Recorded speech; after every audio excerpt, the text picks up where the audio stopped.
I'm gonna show you how to make a great chicken shawarma marinade.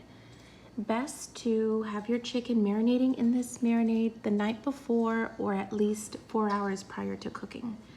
So we're gonna use black pepper, Himalayan pink salt, olive oil, minced garlic, paprika, coriander, cardamom, cumin, and instead of cayenne pepper, I like to use an Asian chili paste.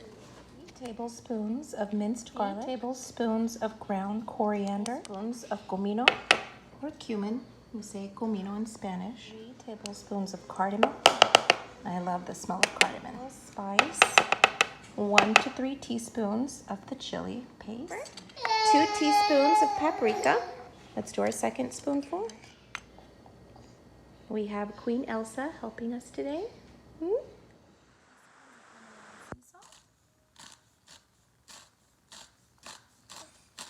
job. I still do what to mix it. Okay, we'll mix it in a pepper. Up here. Cup of lemon juice. Half a cup of lemon juice or 2 large lemons. Pour it, my heart. Good job. So now I can make it. One more thing and you can mix, okay? Do half a cup of olive oil. Go ahead, baby girl.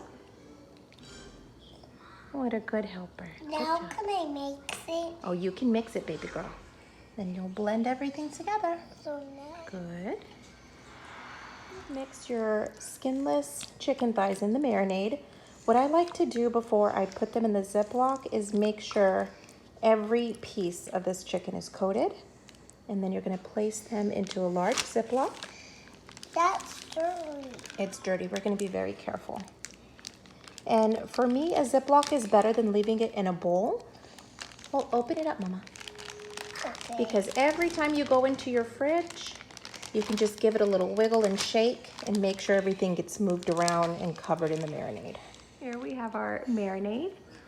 Again, you'll put it in the fridge overnight, moving it around in the morning and in the afternoon before you cook. If you really want to prep ahead, you can also make this marinade with the chicken and you can leave it in the freezer for 3 to 6 months. Get your chicken shawarma on the grill. This is great for get-togethers and parties because this marinade mix is so inexpensive. So you can just get a party pack at Costco, your local grocery store, chicken breasts, chicken thighs. I'm sure you could even do it with wings and have fun. Be out there barbecuing, let the kids play in the backyard. Now we're on to the coconut flour flatbread. This is keto, it's vegan, it's gluten-free, and it's low carb. Coconut flour, psyllium husk, virgin oil, baking soda, and salt, and lukewarm water. Super simple. It's all gonna go in a mixing bowl. 4 tablespoons of psyllium whole husk. 1 cup of coconut flour. Fun fact, coconut flour is 3.5 times less carbs than regular flour. What, baby girl? Real life, guys. Time out in the video. Spoons of olive oil. Look at my 1-year-old. Half a teaspoon of baking soda. Half a teaspoon of salt. There you go, baby girl.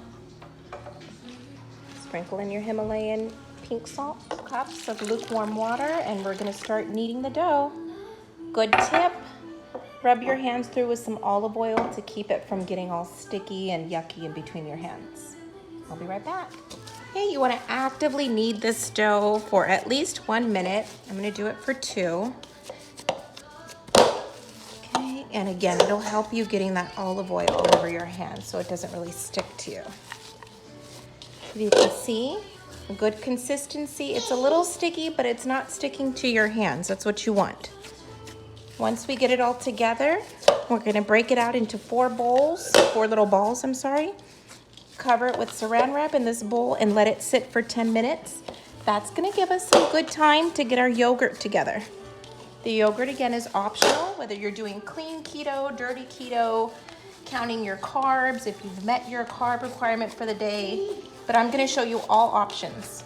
That way you know exactly what you want to do and what you don't want to do. Set this aside for 10 minutes and we'll get started on the yogurt. Your yogurt sauce, 1 cup of Greek yogurt, 1 teaspoon of minced garlic, little pinch of cumin, half of a large lemon, squeeze that bad boy in there, salt and pepper to taste, mix it and you're all set. The sauce is super, super easy. Some alternatives. Greek yogurt, we have 7 grams of carbs per 3/4 cup. If you want to do sour cream, then that's 1 carb per 2 tablespoons. So it's really your preference. There's not too much of a difference. Sour cream may be a little bit better. And again, you're not going to eat this whole thing by yourself. It's to mix in all of the little shawarma boats. Taste it, see how you like it. Add more cumin, add more lemon, salt, pepper. What tastes good to you? Put some more garlic juice with your minced garlic. Throw a little juice in there. Get it the way you like it. To my flatbreads. I am a Mexicana, folks, so I have a tortilla press. So this is my easy hack. Now, if you don't have one of these, just get out a rolling pin, do it old school with parchment paper, rub some olive oil on your hand so it doesn't stick, and you're good to go. But this, folks, if you can find it anywhere, use it. Easy.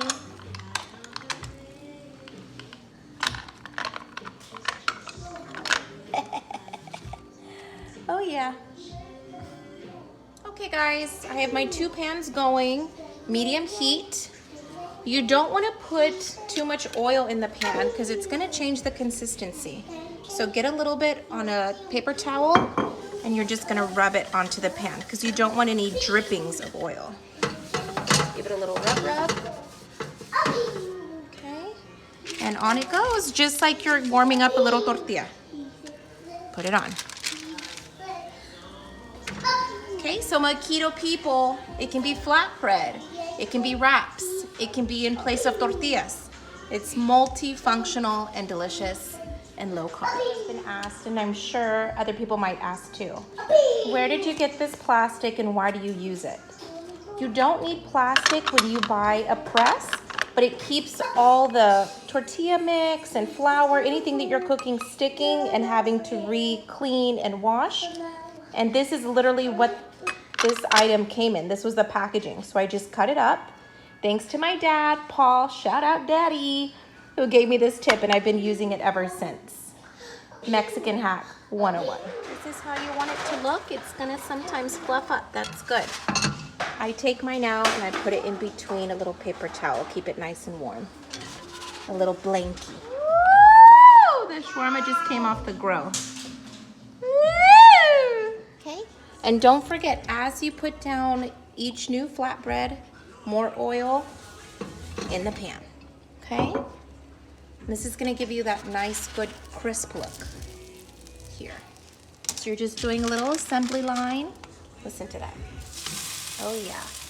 And the dough that you haven't done yet, keep it covered in your saran wrap so it keeps it moist. It's not gonna lose its moisture while you're doing the rest of your flatbread. And there you have it. Chicken shawarma with keto flatbread.